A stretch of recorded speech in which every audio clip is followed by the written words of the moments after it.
Does Yes, anybody know my name? Tina Chakrabarti. Tina Yes, ma'am. Chakrabarti. Yes, Great. ma'am. Much That's progress. awaited class, ma'am. Much awaited. Why? Because all the classes were like we have attended 3 and 4 classes for each subject a year. It's first, so we were waiting for it to start. Keenly Oh, okay. waiting. Ma'am is too Okay. far. She is not in India. That's why you have to wait. Oh, that's great. Thank you, Gurvinderji. So let's begin with faculty introduction while people can join. And the other two things that we will do today is we will look at a brief overview of what will we cover in the 9+1 classes. Why do I say 9+1? It primarily means that the 9 classes that we will be doing are the core classes. And the last class that will be for our revision, for our any questions, anything else that we would like to have. So you can decide how you want to do the revision class. But in during the classes, I would recommend that whenever we begin the class, any doubts, any glaring questions, etc., about the previous class, let's clarify that. One of the things that happens is, and this is common because most of us are either studying professionals or at an age in life where there are other priorities also. So people tend to pile up all their questions for the revision class, or they are not able to catch up with the classes that are happening. In that situation, the revision class becomes important, but also I will give out my WhatsApp number around the middle of the classes, around the third or fourth session. So if you want to catch up and you have a question, you have not been able to catch up, you guys can ask me directly. I don't always give this option to everybody, but I'm giving it because I'm realizing that with more number of batches we are doing, the ability for people to catch up for all the classes, etc., um, can be a difficult situation. Okay. So are we recording? I heard, 1 second. Yes, we are recording, ma'am. It's showing recording? Okay, cool. Yes. All right. So I'm just wanting to be sure. Okay, so the second thing that we will cover is a brief outlook about the syllabus, how we are going to cover it. And today's session, since it's the first session, we will entertain all kinds of questions about what kind of an examination will we have, what kind of an assignment will we have, how much time will we have to cover. Some answers I may have, some answers I may not, but I would like to bring up those questions right in the beginning so that we do not have those questions later going on. Third thing that we want to cover is what will be the method of study. Now, it is obvious that you guys are a part of the diploma program and it is going to be a blended way of learning. But our learning in this subject specifically is going to be a little unique. Why do I say so? It's unique because we are trying to make the learning stick. And this is not a typical theoretical subject where you can go read some theorems and formulae and go and apply them, and you have earned the knowledge to be able to implement things at your job. I'm trying to create this course in a way that you are able to apply it on your jobs and immediately start getting results. So our unique methodology of studying will be doing the class, listening to recordings, listening to presentation material, which is different than the course material, doing some assignments, not assignments, sorry, self evaluation tests, etc., which is already a part of the textbook. But in addition to that, there will be some additional material that you can read, you can ask questions, etc., etc. So we'll do multiple things at one go. So if you're not able to go through the book, as in, even then, if you just go through the presentations that I'm showing, you will be able to clear the course. So it's important for me that the study material is very unique and the study material is very accessible so that you can immediately learn and apply. Okay.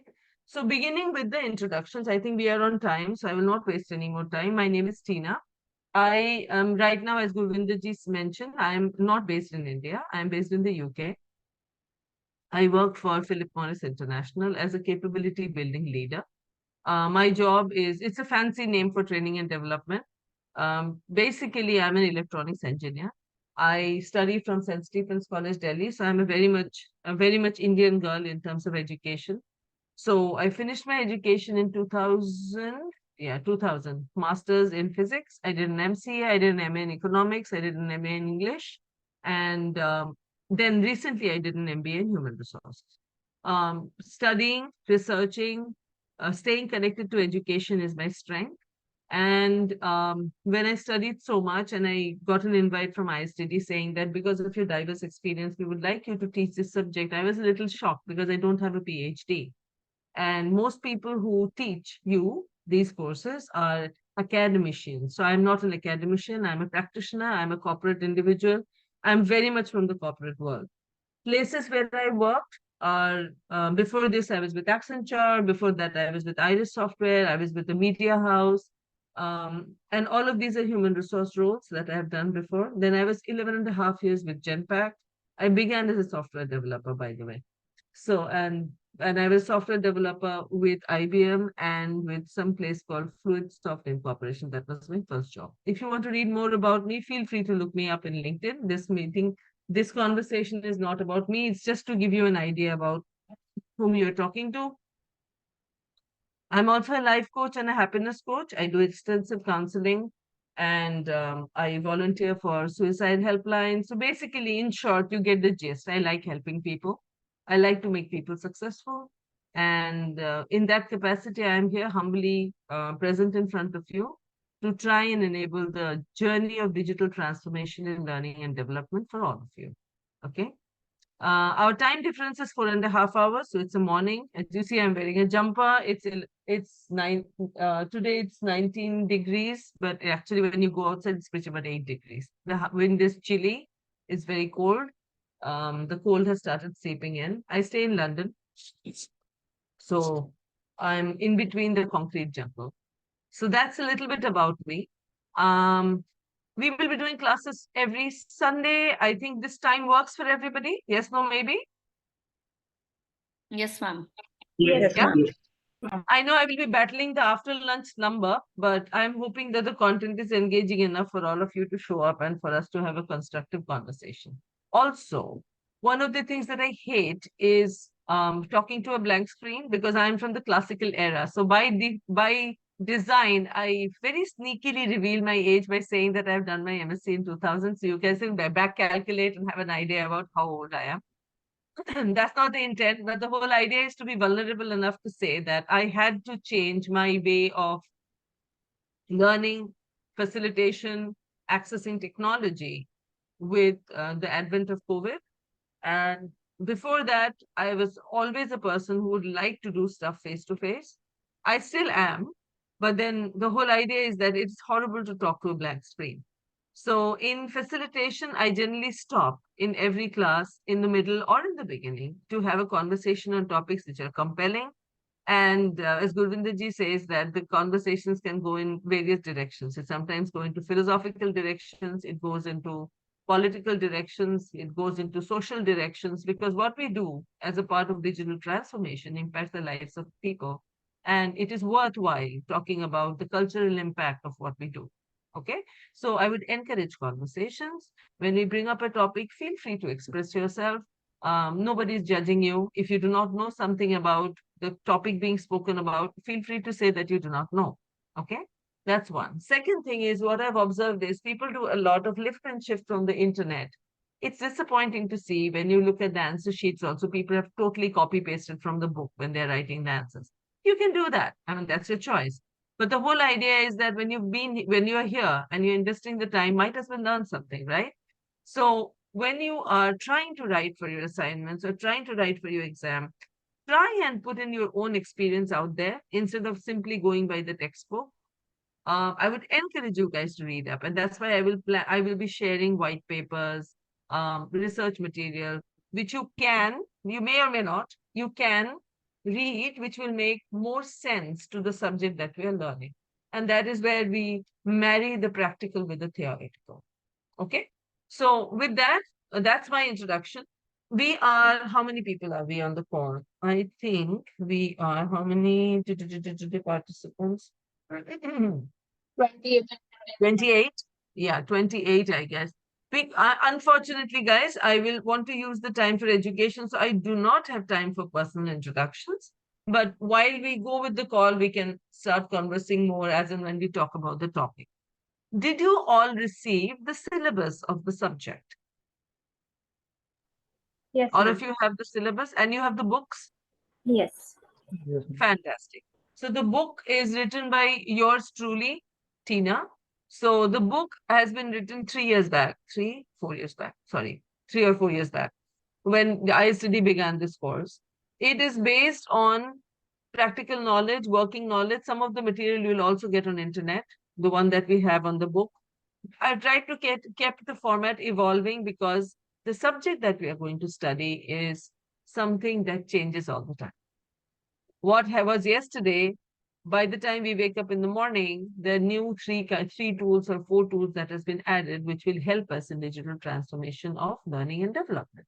So is this all inclusive that we have? No. Can new things be talked about and learned? Yes. And those are the things that we will do with the presentation that I have. So the presentation every year, I try and add interesting things, new things to it, but the course material stays the same. So for those who are very academics focused, the test will be from the book. The test will not be from additional material that I show you in the presentations. I'm showing it for reference value only. The course questions, course assignments, everything will be from the book. There are sections in the book which ask for self-evaluation. Like we used to study in school, you do a chapter, you do some questions, it's kind of a refresher. Now, interestingly, if you jump into the course at chapter number 4 or chapter number 5, and I will show you the module breakup, you might not be able to catch up. You might or might not. Reason being, the book is written in a way that chapter 2 refers chapter 1, chapter 3 refers chapter 1 and 2, chapter 4 refers chapter 1, 2, 3, 4, and they are not individual modules. That means there would be references in every chapter from the previous chapter. And that is why I'm repeating today again, even though I mentioned it, try and stay in sync, even if you're not able to study the book, if you're not able to take the exercises, at least follow the class, try and at least look at the recordings if you can't come to the class, because that will help you stay in step and make sense. So that at the end, when you have to study, you will not be overwhelmed. Now, how many modules will we have? Actually, there are 6 modules, but we have 9 classes. Now, how does that work? Some of the modules are slightly more, for the lack of a better word, advanced or complicated, which requires more time. And that is why those modules have been broken into module 1 and 2. And how you will see them in your presentation is, for example, today we will be covering 1.1 and 1.2. I had initially broken them into 2 because at that time we would have 11 classes. Now we are having 10 classes, so module 1 can be covered in one day. But there are some modules, for example, module number 6, that we covered under 2 sections. And you will be informed as to when we are breaking a module or when we are doing a module all together. Okay. So now let's go into the conversation about how our modules will be structured. So when we begin, we do questionnaires. We go into the course material. I always will check whether you read the previous day's material and additional material. Don't feel pressurized. It's my way of checking whether you have been able to look at the material or not. And if you haven't, feel free to say no. We haven't been able to. That's okay. But it's a gentle reminder of trying to catch up with the material. I'm trying to pull out the syllabus now so that all of you can have a look. We'll look at it together.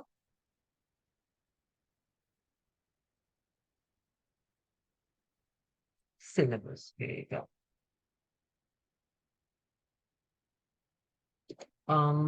I doubt whether you are you able to see the syllabus? No, right? I have to go and reshare.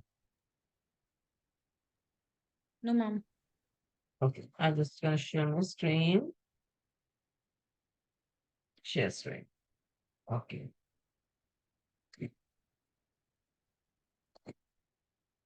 Okay. So this is our course overview.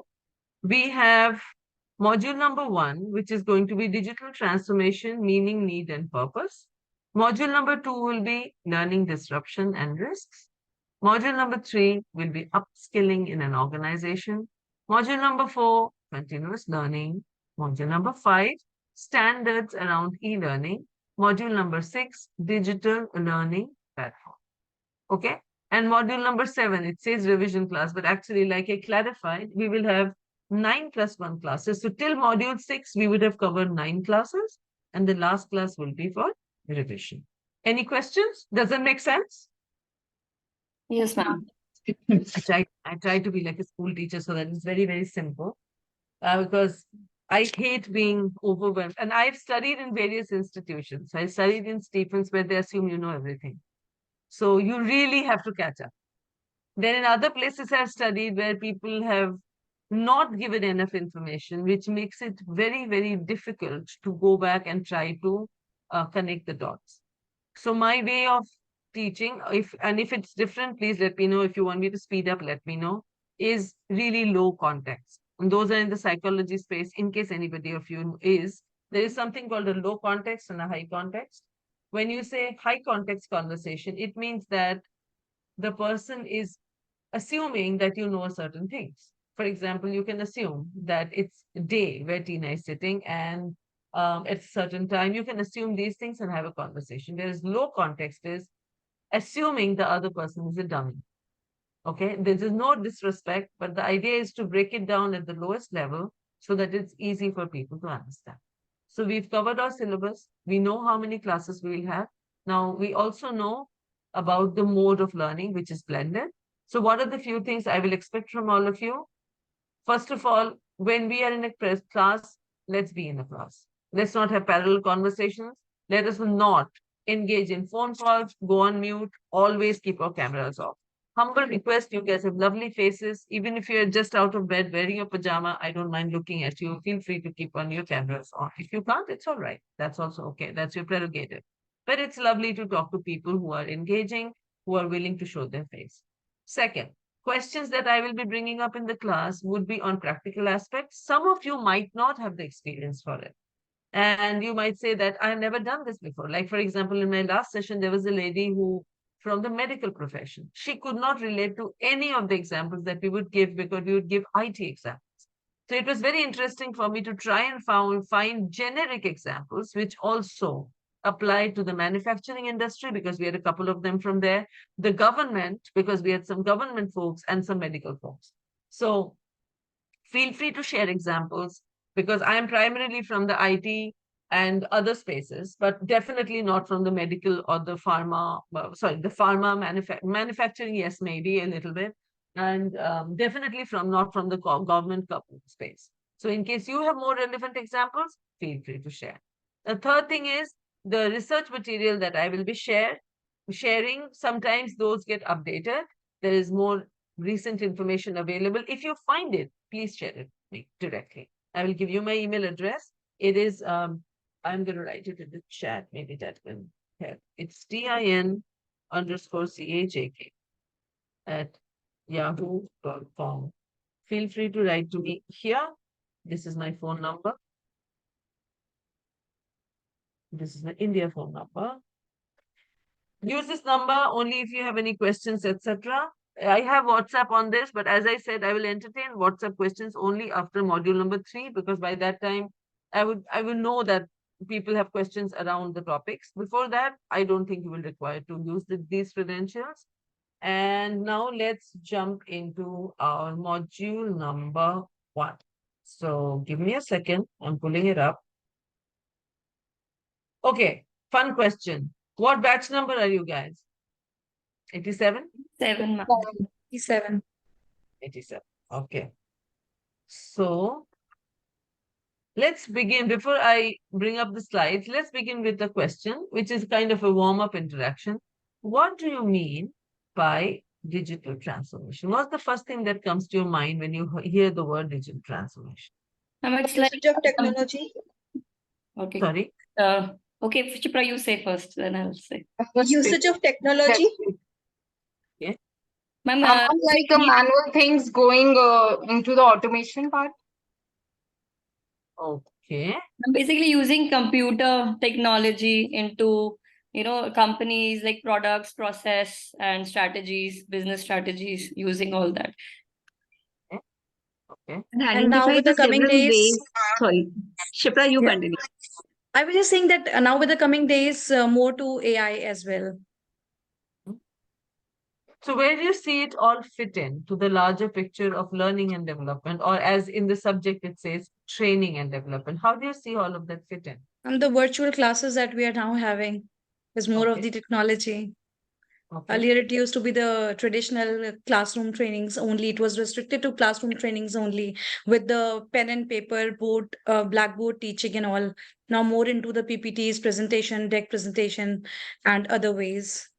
And ma'am, it He is has to keep different updating the content teams. and it is more analyzed, like accessible. It can be more personalized and aligning with the need of new learners, new age learners. Ma'am, basically, it's globalization happening. I mean, there has to be quick technology change management happening. So from that angle, it's very important for L&D to keep even the employees, there are very frequent changes happening. And so technology operations even help you curtail cost also, and, get into the more market share. So things are very interrelated that ways.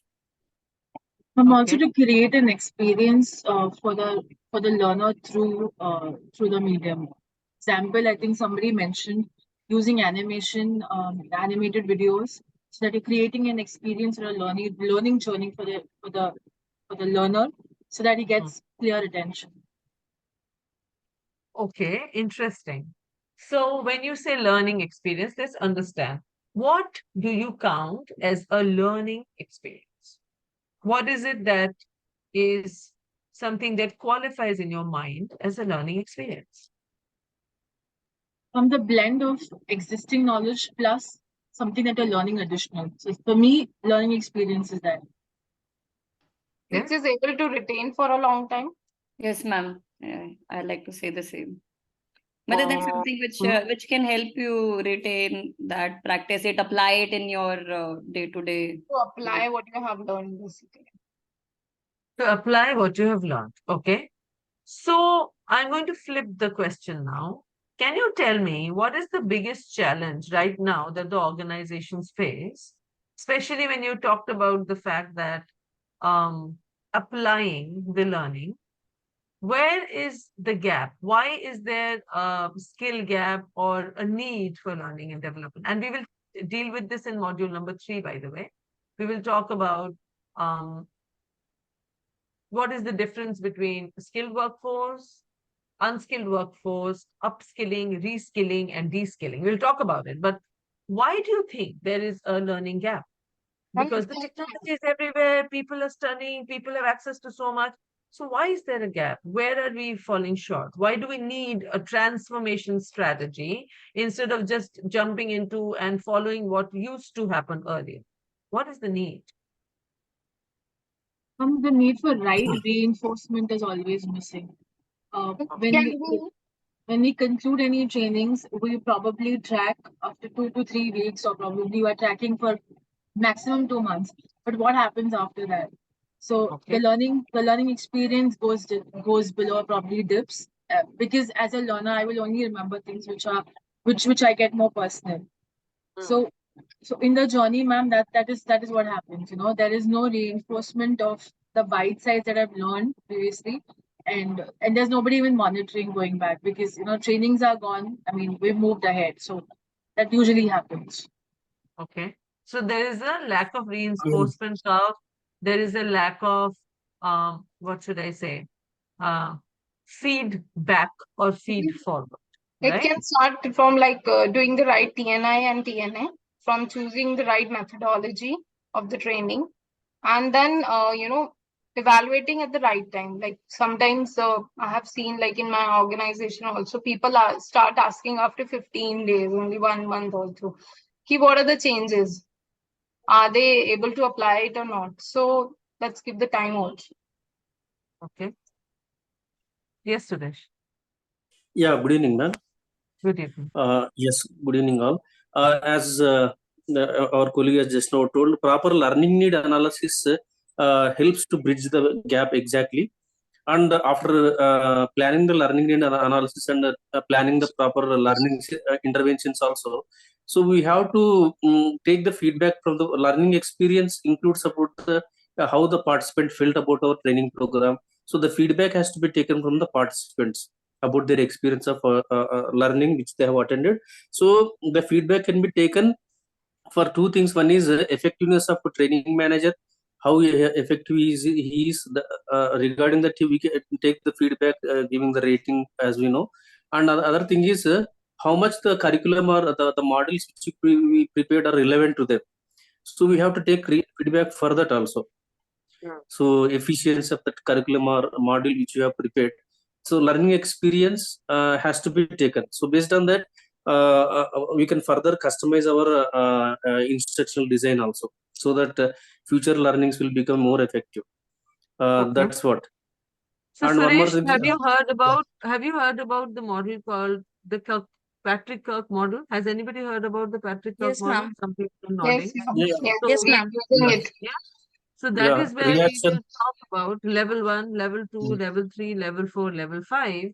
The problem mm, is that, and I'm sorry guys, those who haven't heard about Patrick Kirk model, it is an extensive research done into how human um, psyche responds to learning. So level 1 is basic classroom feedback. Level 2, because classroom feedback can be, I'm very nice and I'm very sweet and the snacks are amazing, but the learning is shared. But people will still go ahead and give you great feedback because it is more about logistics, behavior, and some people are just wanting to get out of the room. They're not even interested to stay anymore. It's been like 5 hours. I've been sitting in this room. I just want to get out. So just let me check all the boxes. Is it effective? No. Level 1, in most cases, is very situational, circumstantial. Level 2 is when the learning sinks in after a couple of days, 1 week or so, and you're like, okay, yeah, that was really, really bad. Or maybe it was, wow, actually, it was good. So that is when your level 2 comes in.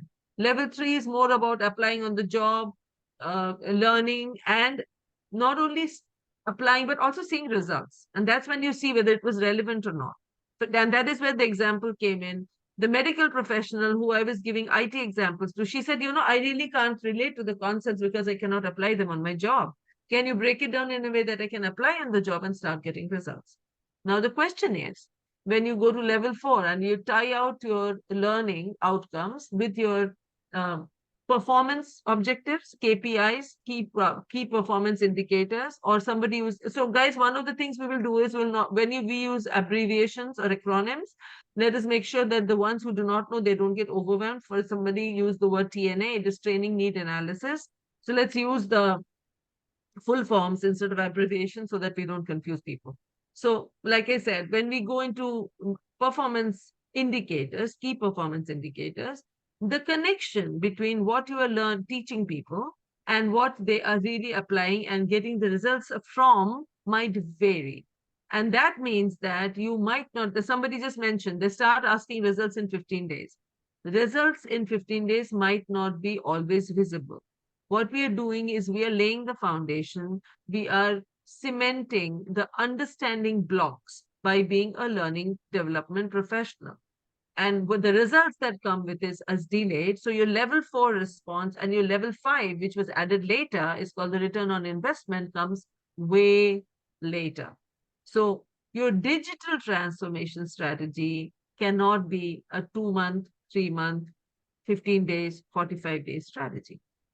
Now, I'm going to say some things which might be objectionable. They are on recording, so do not go and share the recording, but I'm going to mention about. There are 3 kinds of organizations that I generally have worked with. One of them are, they're enthusiastic about change, they're enthusiastic about digital transformation, but have no idea what it is. They want to do it because everybody else is doing it. Okay.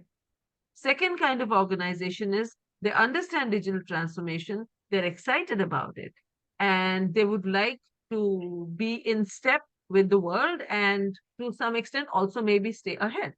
So they want to do digital transformation. Do they understand it? Yes, maybe, but they still do not know how to go about it. That is where they say, oh, we need a strategy.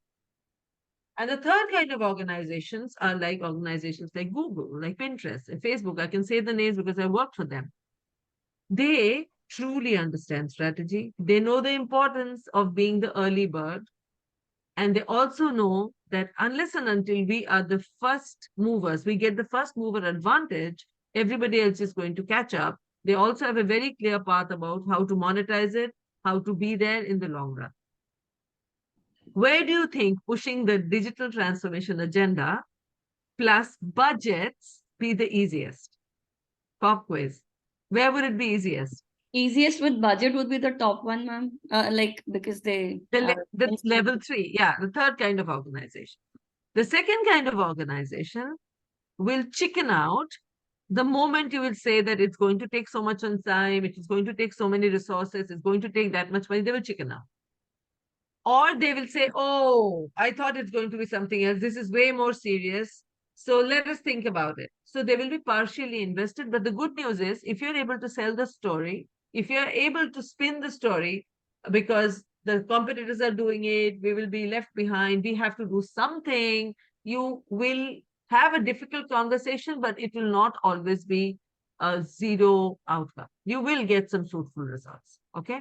And I'm talking to all of you as stakeholders who will be managing the learning for your organization. I'm already assuming to be leaders who do talk about budgets, who do talk about initiatives, end-to-end ownership. Okay.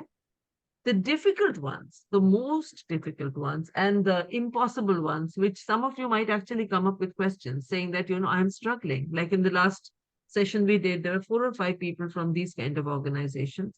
And when I say these kind, I don't mean any offense. What I'm saying is these are traditional organizations, promoter-driven organizations who know that it is the next hottest thing. They don't understand what it is. They want a buzzword in their organization, but they don't really want to spend any money. What they will do is they will not give you budgets and they will suffocate you and you will die. Okay. So this is not about doom and gloom. The world has not ended. I'm just giving you a good sense of what kind of stakeholders you can be working with.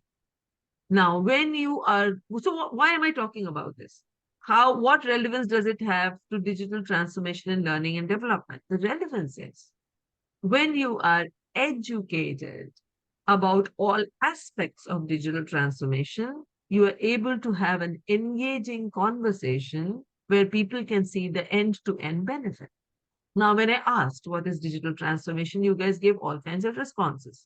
Some said, it is about application of technology. It's about blended classes. It's about moving on with the times. It's about making your agenda relevant and tying learning to business results. Digital transformation is way beyond that. This is the example, and this is where I share a little bit of personal example.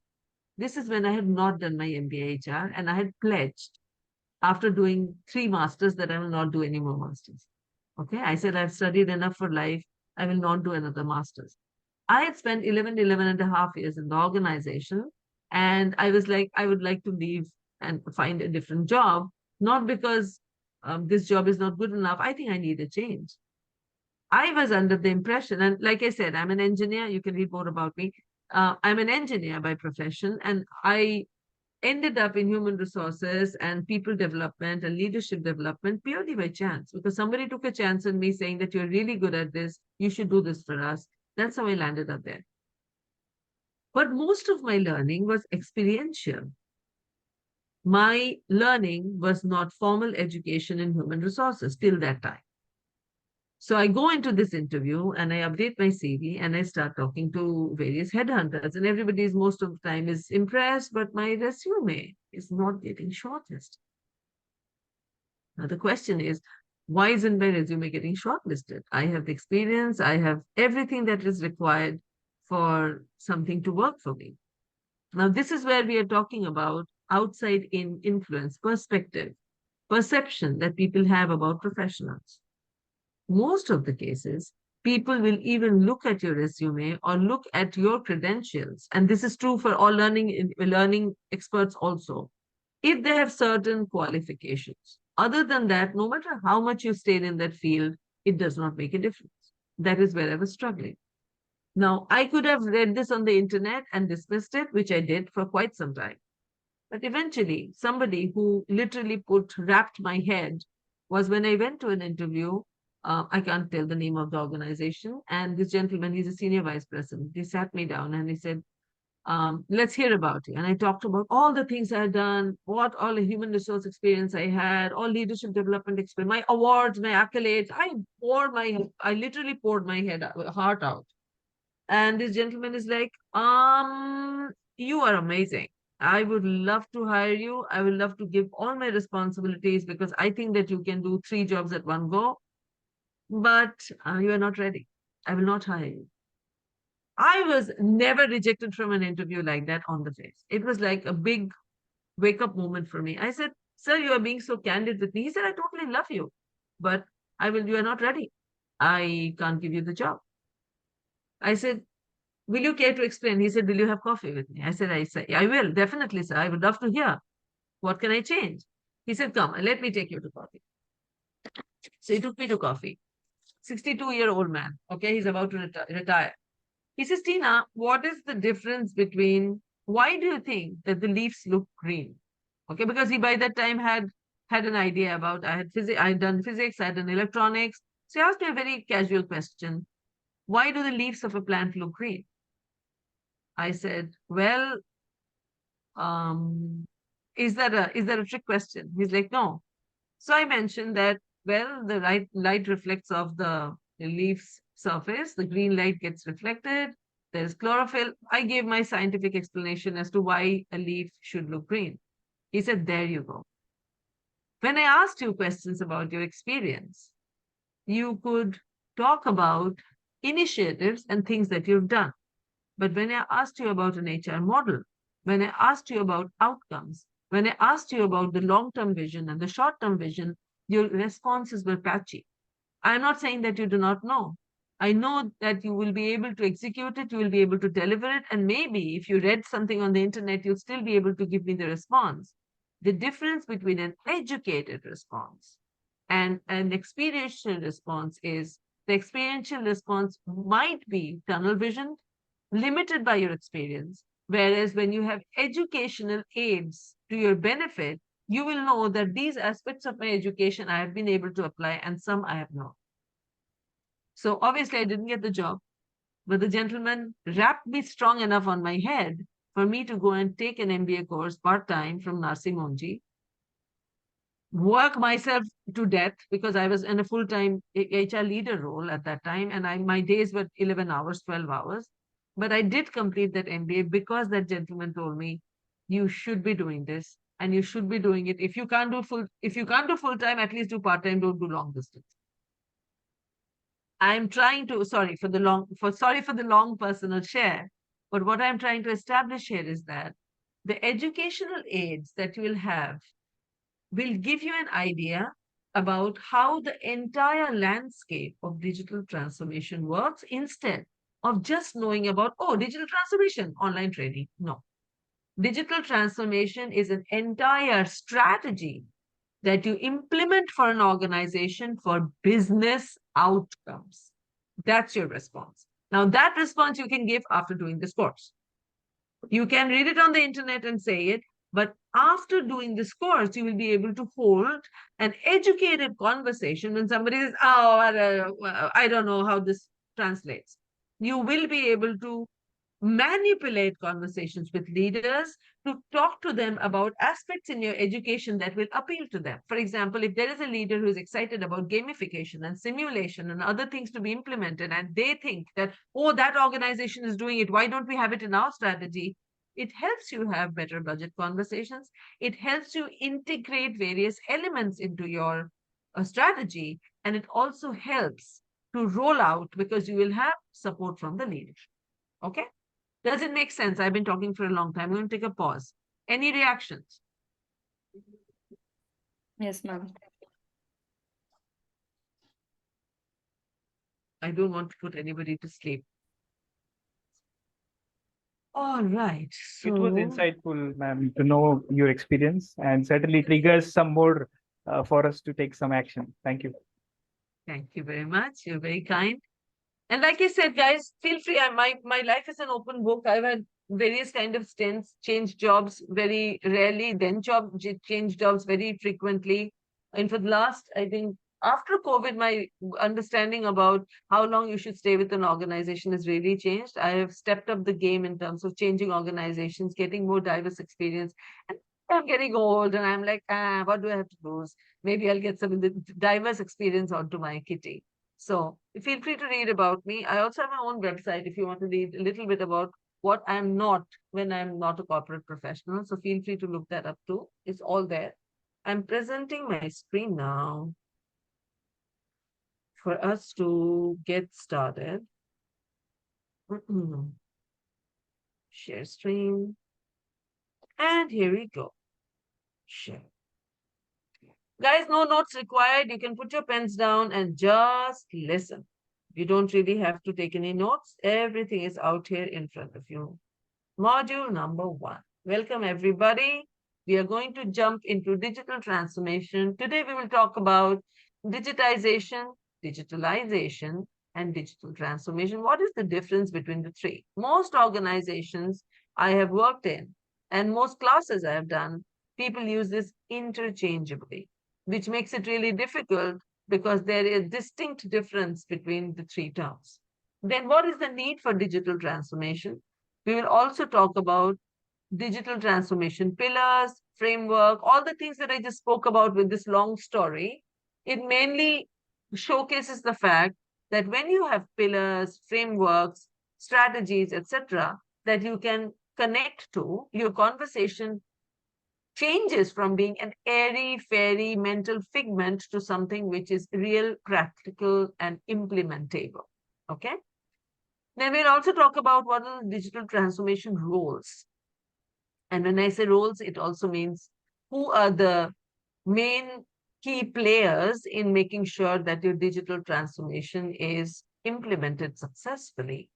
And then a philosophical conversation to anchor all that you've learned in the previous topics about why organizations should care about digital transformation, what's in it for me. And when we say me, that means the organization in this context. These are the topics we'll cover. As I said, if you talk to anybody from the last batch, we had 2 sessions for this. But here we just have 1 session, and we are going to cover all of module 1 in today's class. What is digital transformation? We spoke about it in length. You guys expressed your opinions. I'm going to give you the book definition, which is simple, easy to remember, and relatable. Digital transformation is the integration of digital technology into all areas of our lives, fundamentally changing the way we operate and live our lives. The journey of digital transformation is continuous and constantly evolving with new technological enhancements every day. If you notice, the definition that you have about digital transformation here is not only associated with training and development, it is more generic, which covers our life, living, and future. Okay? Why am I saying future? Because we did touch upon constantly evolving with new enhancements every day. So one of the things that you will see in these slides is when there is a lot of text content, I use animations. In some of the slides, we just have wide words written so that you can listen instead of trying to read the slides. So it is designed in a way that you will have less material to read on the screen and more to listen. So like I said, it will be wonderful if you can pay attention. Okay?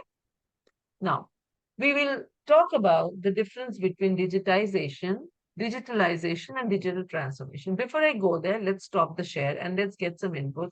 What do you think is the difference between digitization, digitalization, and digital transformation? First of all, have you heard these words separately? And if you have not, feel free to say that. But let's get some volunteers to respond. Just please. Yes, ma'am, I have heard this word. So, what I have understood is like digitization is like from moving from paper to computers. And if we talk about digitization, it's like creating the digital learning trainings.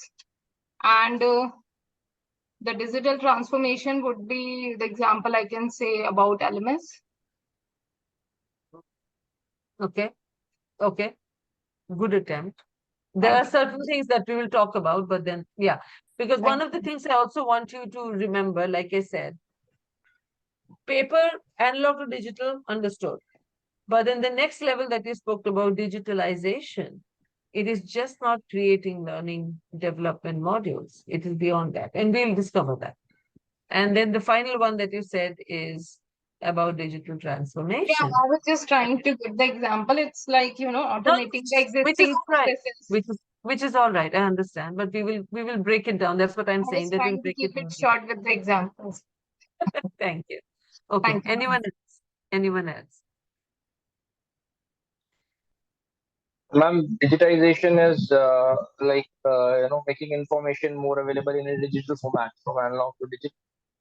Digitalization is primarily automating your processes, getting that data using for automation, and finally, the digital transformation is putting the processes and the data together through some application, integrating them for completely Brilliant. digitization. Brilliant, Vikrant. Definitely you know what you're talking about. Thank you. Thank you. Famida. Famida, am I saying your name right? Yeah, ma'am. Ma'am, if I could just share a very normal example, digitization would be, from paper to paper to from going paper to paperless. Digitization would be using online banking, for example, Yeah, just like Jasprit mentioned, online modules, etc. Yeah, got and it. digital in transformation. From the new courses, AI and IoT. Hmm. I Okay. think if I could put it like Okay. that. Yeah, you can. So so obviously I will show you the definitions, but maybe again, learning anchor, digitization, paper to analog to digital. Digitization is Online banking. putting in action what you have translated into a digital medium. You put it into action. So it can be learning modules, it can be online banking, it can be anything else. You are putting it into action, but have you received outcomes yet? No. When you go into digital transformation, it is tying your digitization to business outcomes. So just It's like launching a learning module. Sorry, go ahead. it's like adding in quantifiable measure to digitization. Yes, and making it useful for people. Making it useful for people. So digitization and So it's like digitalization changing the company's culture. is changing the company's culture. It is showing return on investment. You know. So you got some modules which you had on paper. Now you have them electronic. क्या फायदा हुआ? किसका फायदा हुआ? उसको apply करोगे and you design all these systems, okay? The moment you design system, everybody will be up in arms saying that, oh my God, one more training. These people keep implementing new softwares. What benefit is it? When people really adapt it, they start using it for their benefit. And you start seeing lesser training time, more efficiency, better reports, better analytics, your training need analysis improves. That is when you're truly delivering outcomes. You're truly tying your initiative to business outcomes. It can be in training, it can be in human resources, it can be in business, it can be in operations, it can be anywhere. When you start tying whatever you are designing, whatever interesting thing you are designing to tangible outcomes, and the outcomes start happening, the adaptation is there, that is when you've truly done digital transformation. Okay, let's go back to sharing. Let's look at, and this you will not have to memorize anymore because we are trying to give the examples which make it relatable for you. Let's go back to sharing the screen and see what the content material says. Wait. Can you guys see? No, I don't think so. Wait. It's so much easier with Teams. Let's share the whole screen. Okay. So going to the presentation. Everybody can see now, right? Yes, ma'am. Great. So digitization, digitalization, and digital transformation. Digitization is transition from analog to digital. Digitalization is improving business processes by leveraging digital technology, and digital transformation is leveraging technology to build new business systems, business models, consumer and employee experience. If you see, when we are talking about the content here in this course, we are not only focusing on one kind of audience. We are focusing on people who want to run businesses. We are talking about consumers who are consuming the business at the end. And we're also talking about employee experience. So the word consumer can be anything. Like I said, somebody in the manufacturing industry, it will be a different connotation. Somebody in the medical industry, it will be a different connotation. In the IT industry, the connotation will be different. But the words in this course has been by design kept very, very generic so that everybody can relate to it. Okay. Now, at the bottom is your key takeaway. Digitization makes data digital. Digitalization leads to digital business, and digital transformation requires the previous two to be able to be implemented. So digitalization is the middle step between digitization and transformation so that the creation of revenue streams can be implemented. And when I say revenue streams, do not misinterpret by money. Digital revenue streams also means saving time, increasing efficiency, increasing productivity, reducing manual work. All of that contributes to digital revenue streams because time is money. Now, let's go to the next share. Now, this is an example that we are going to look at. Now, since all of you have already been quite quick on the take up and you've been able to identify, this is an example where we are going to try and visually show which stage is all these three words relating to. So first of all, we are saying the analog to digital, paper to computer is digitization. Digitalization is implementing all those modules that you just converted from paper into digital, application of those into various tools. And when those tools start bringing out the money and you see the dollar signs and the outcomes and the usability, somebody is using the tool, that is when your digital transformation has truly taken place. Okay. Now, this is a chart that we have put together just to put all the conversations that we had till now into visual perspective. Focus of digitization, digitalization, and digital transformation.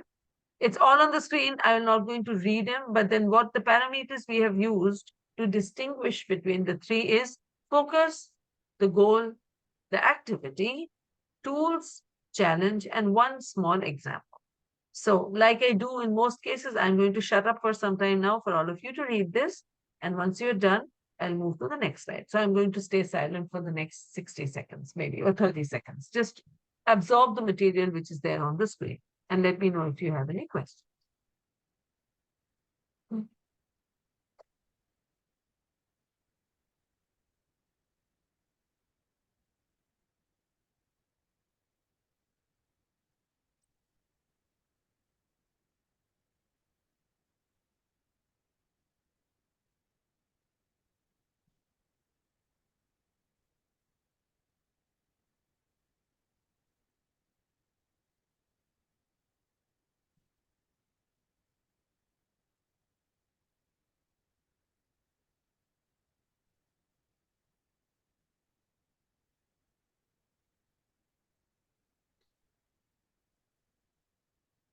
Everybody okay?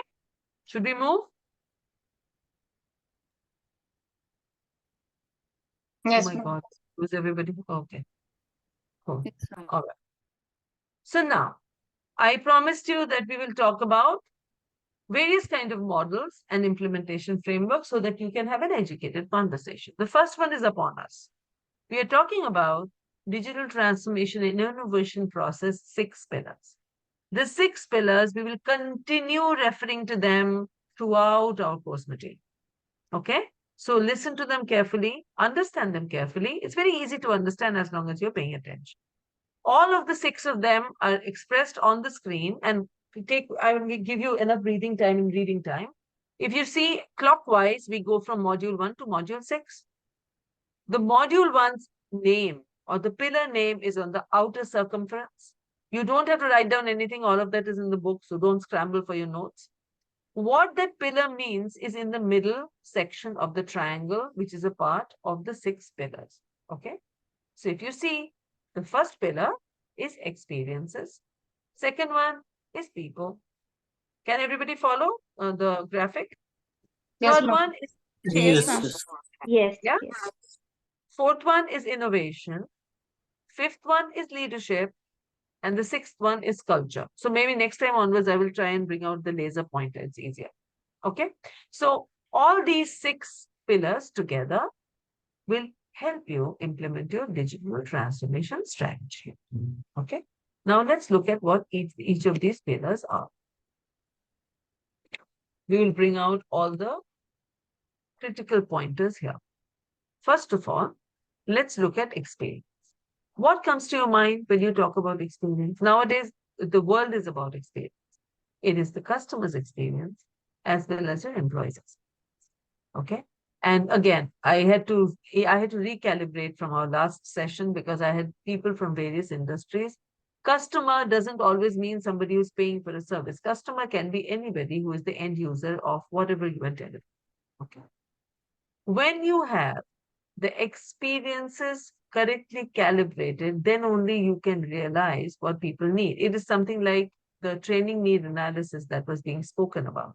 If you do not know where the gap is, if you do not know where the need is, whatever strategy you will design will not make sense. Now, mistake many of us do is that we think what the customer or the end user knows. We think what they need, but have we really asked them?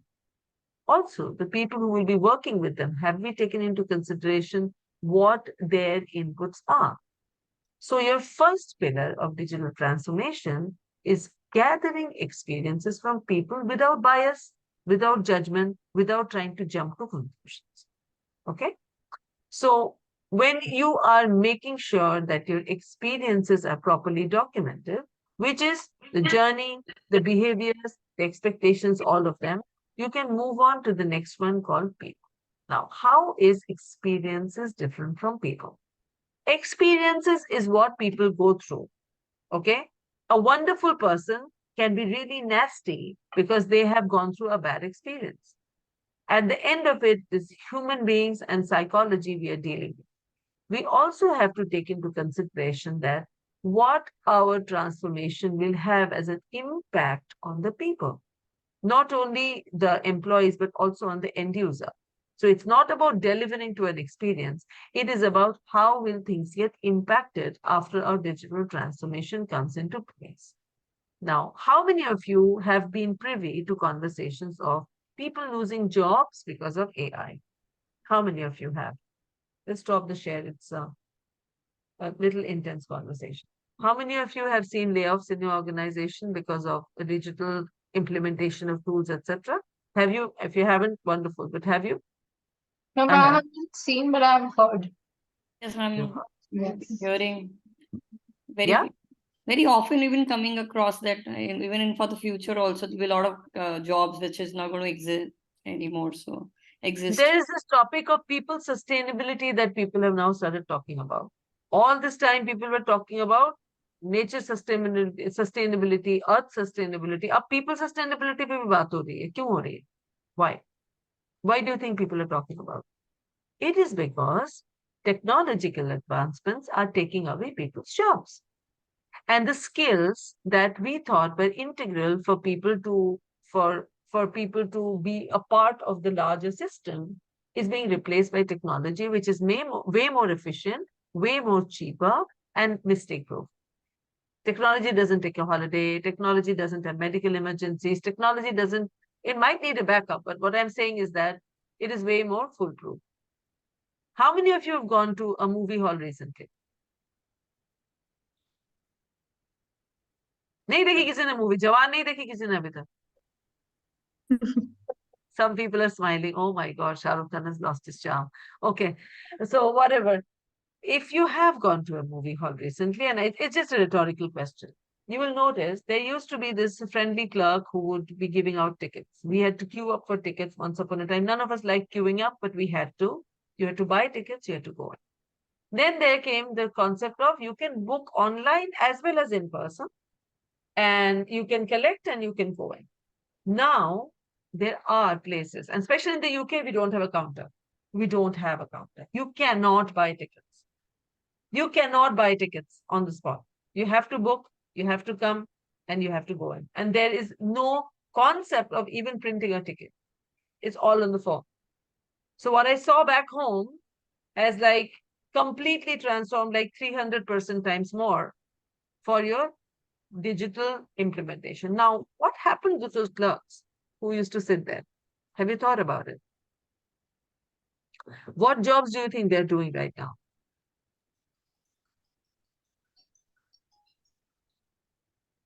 Learning AI, ma'am. Sorry, learning AI.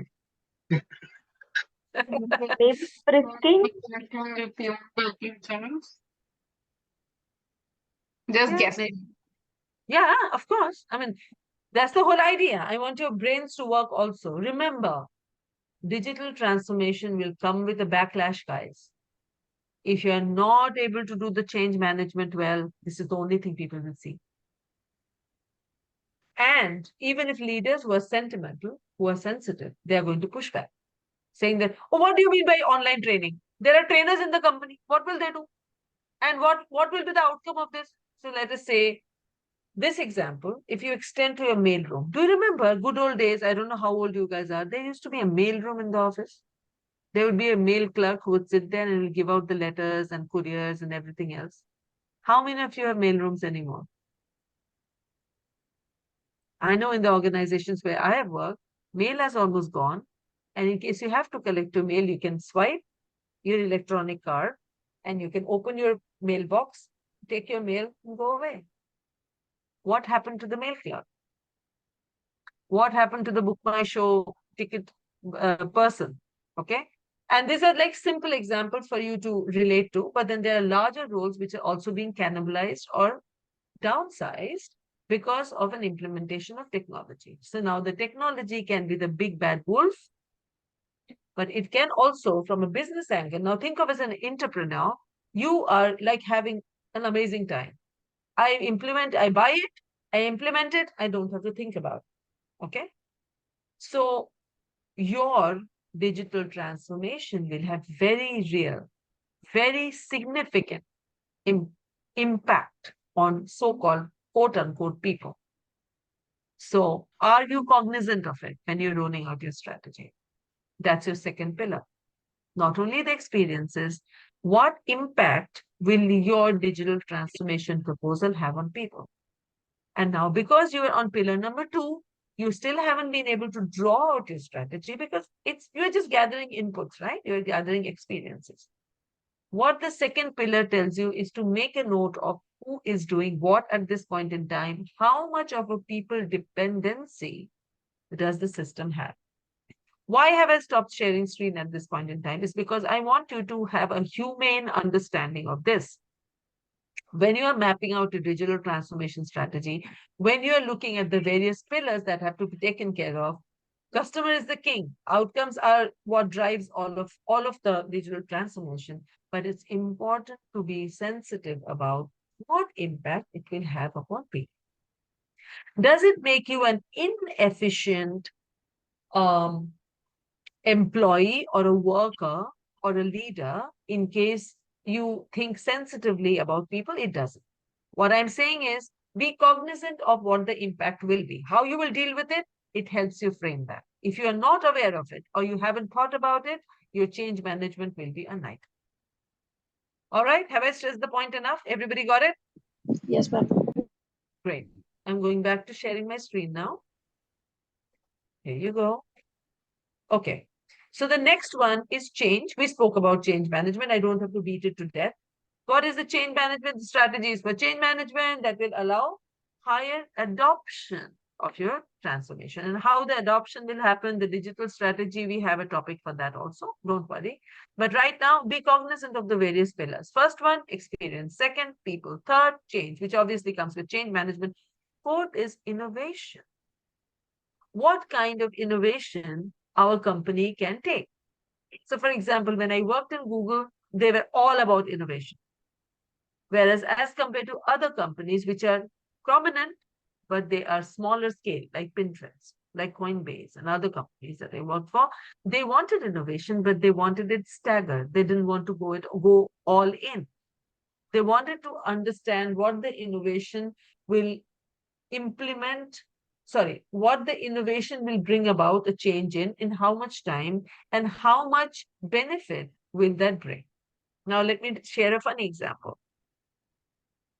There is a simple exercise of somebody wanting to drink water. Get up, go to the tap, put a glass beneath the water tap and drink the water and come back. Simple process. Is innovation complicating your life? What if you had to give an OTP to drink water?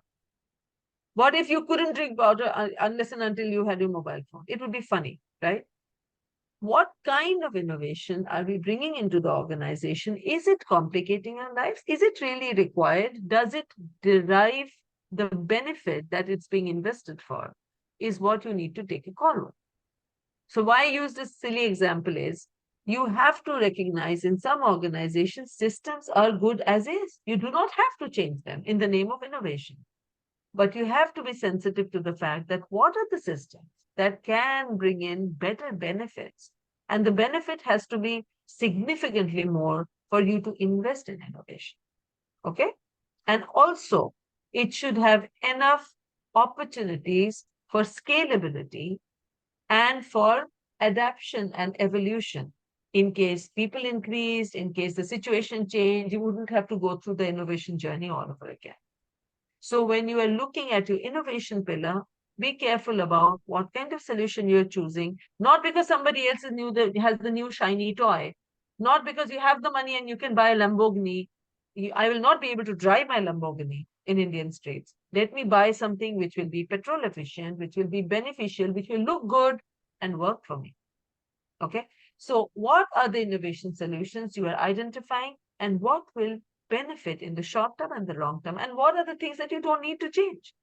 Yeah. In the name of innovation, you don't have to change, break the whole house down or burn the whole house down. Next pillar is leadership. Nobody has to stress it enough that that is what drives change. But many of you can argue that, but the change is actually executed by the people on the ground, but it is led from the front. Unless and until you have leaders signing off on your agenda, talking, living, breathing about your agenda, talking about what benefits it will be, how helpful it will be, employee adoption or the consumer adoption of your digital strategy will be super difficult.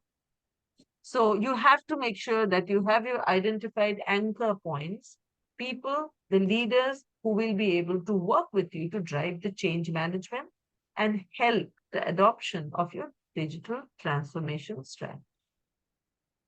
So the same people who were screaming, oh my God, one more new tool, one more new thing to learn. Oh my God, these people won't stop. They will just keep bringing in new things.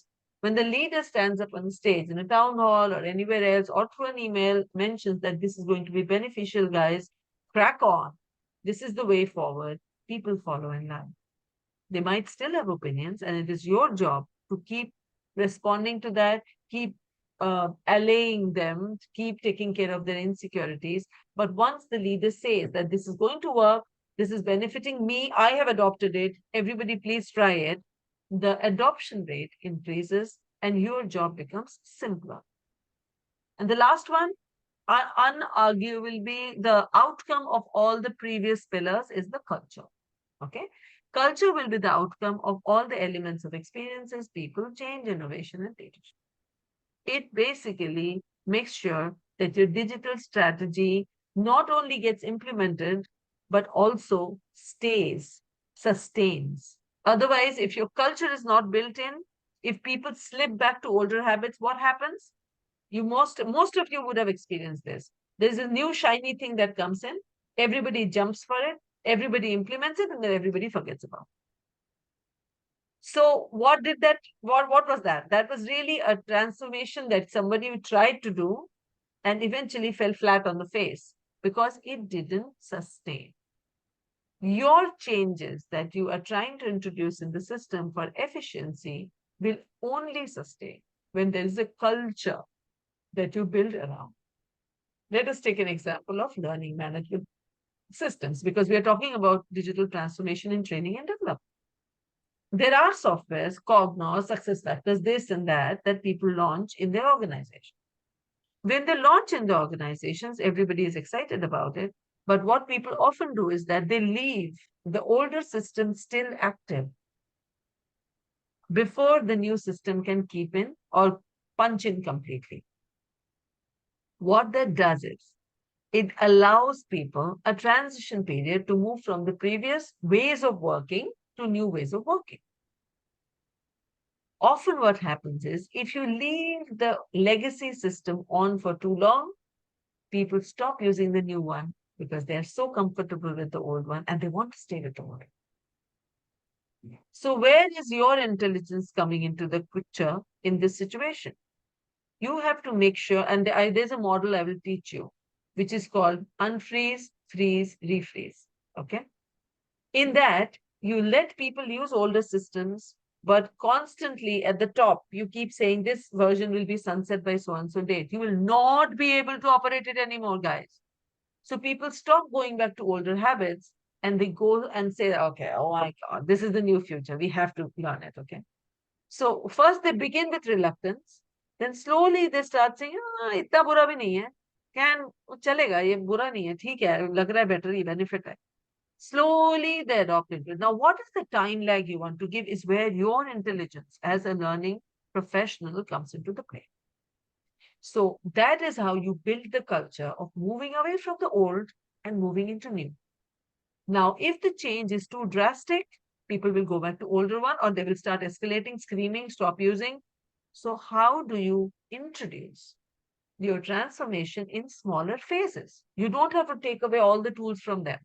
You can begin with smaller chunks. And that is where we'll talk about the topic called chunking. And we'll talk about it later. How do you chunk your change in a way that it is palatable, people can manage it, and people are ready for the next level?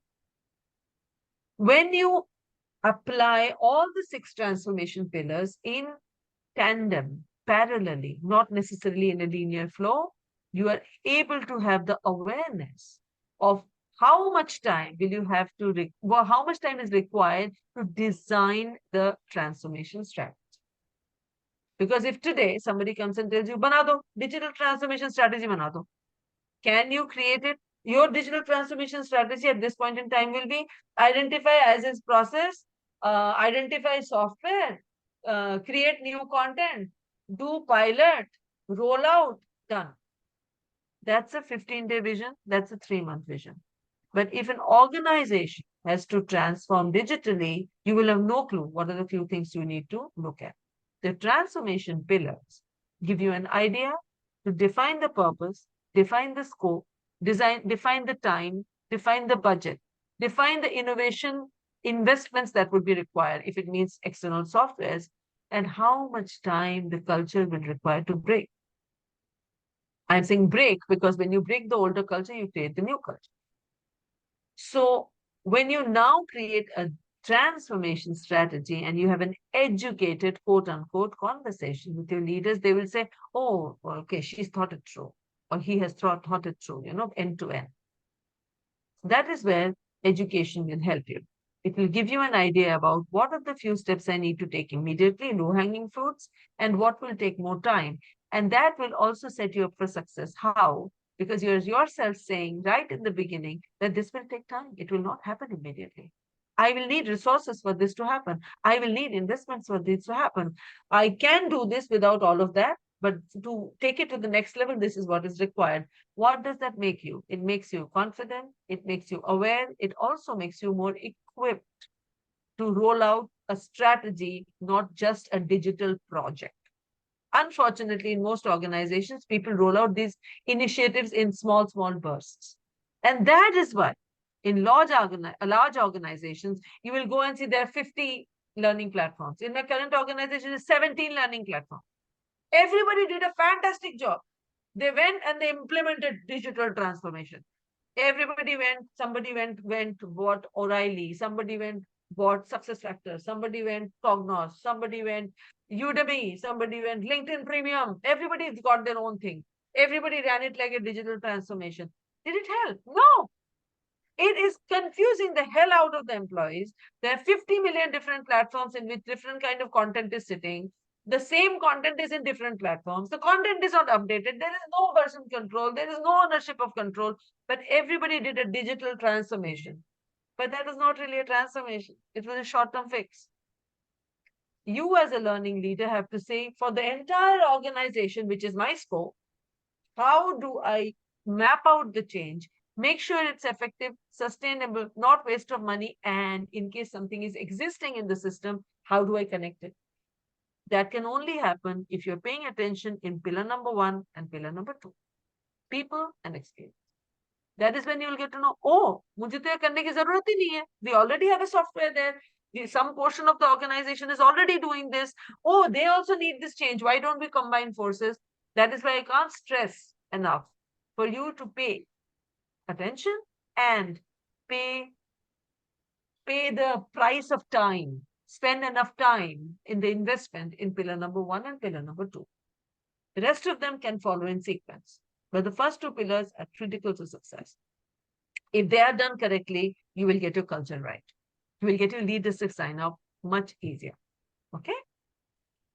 All right, let's go back to sharing screen. And that was intense. Let's try and look at what we have next. So I've tried to put in some important summary points. Customer experience is referred to as CX, employee experience. EX, all of you would already know it's this part, but then, like I said, low context, I'm a dummy. I try to teach people as they're dummies so that it's easy for those who do not know, those who are shy, they can get the information.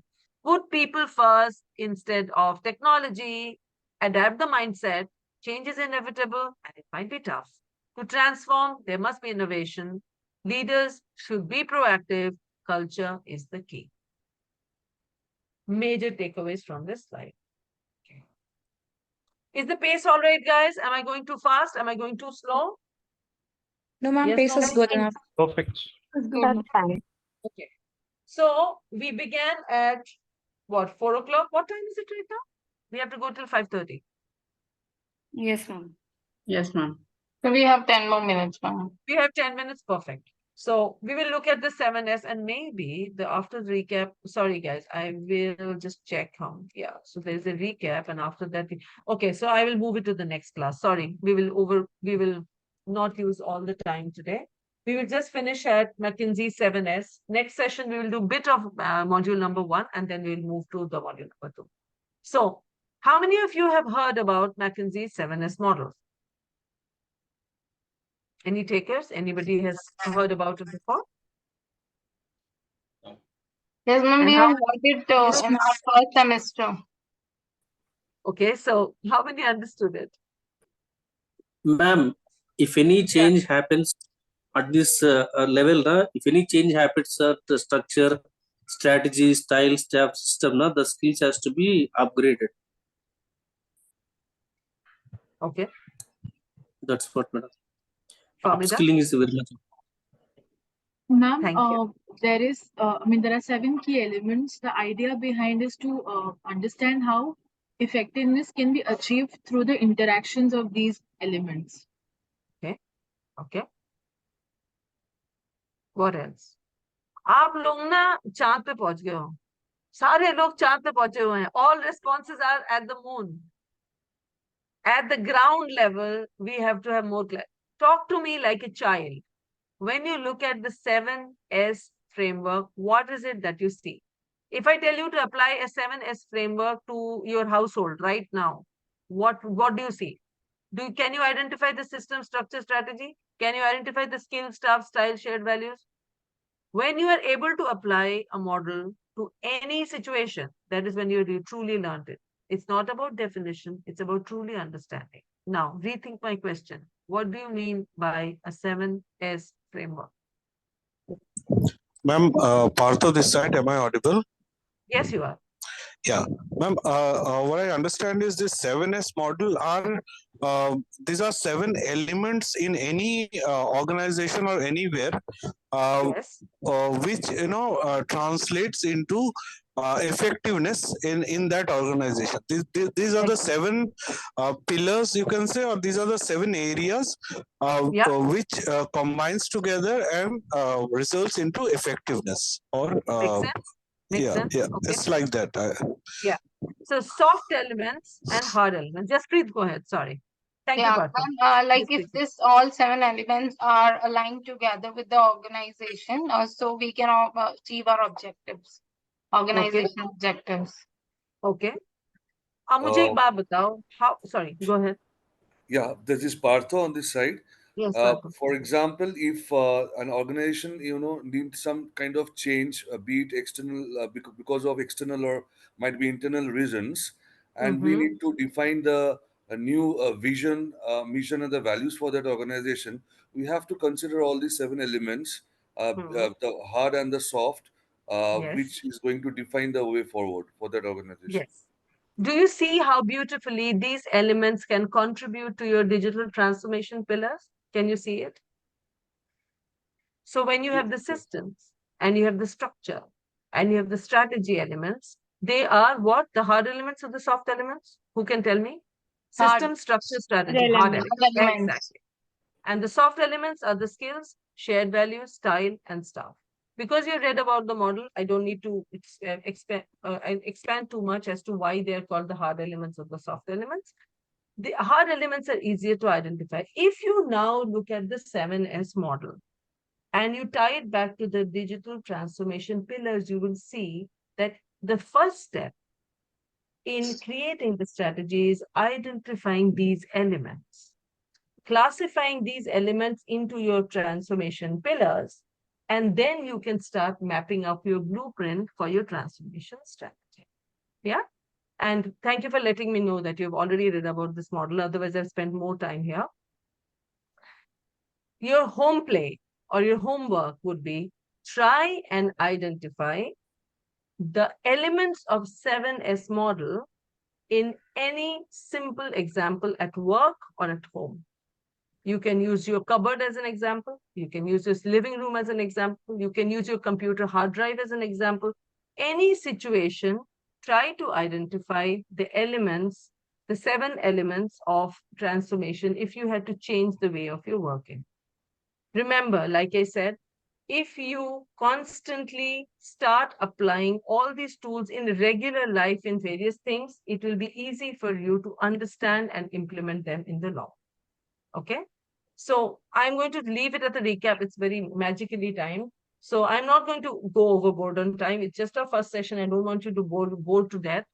We talked about digital transformation. What are the two elements that are required before digital transformation? Yes, Parthu, tell me. Yeah, I have a question. Means when it comes to leadership, means styles basically talks about the leadership styles in Yes. 7S. So Yes. means how means when it comes to digital transformation, is it talking about the adaptability or the change in the mindset? It means how it is related. That's what I want to So understand. if you go into leadership styles, in leadership styles, there's a typical style of top-down, okay? Then there is a style of servant leadership. Then there is a style about in an organization, if it's a very new organization, everybody is a situational leader. How will the change be disseminated is influenced by the style of leadership in the organization. And unfortunately, leadership style is often misused. The term is misused as culture. The leadership style is different from the culture. People might not like it, but then that has become the culture because the leaders are like that. So leadership style and culture are two different things, but it has a huge influence on how people receive information. For example, the organization where I'm working, let me take that example. Everybody has to sit around a table and spend hours and hours and hours and hours and hours and hours and hours and hours of time before they finally reach a decision. But when there is a decision, it gets implemented like this. It is breakneck speed implementation. So the leadership style is collaboration, high level of collaboration. Everybody has an opinion. Everybody is entitled to an opinion. All the questions have to be answered. Everybody has to see the benefits. Everybody has to agree with each other. Till that time, nothing gets pushed out. So the leadership style is slow moving and collaborate. In some organizations, like in Accenture, where I work, the directive will come from the top. This is happening. That's it. Everybody fall in place. Like it, don't like it, we don't bother. This is happening. This will bring in benefits. You will see in the long run. Let's go. So the style of how the leaders disseminate information, how they prioritize, how they tie in the change with the vision makes all the difference for you as a person who is the recipient of that behavior, which will help you implement the transformation strategy. Sorry for a long-winded answer. Did that help?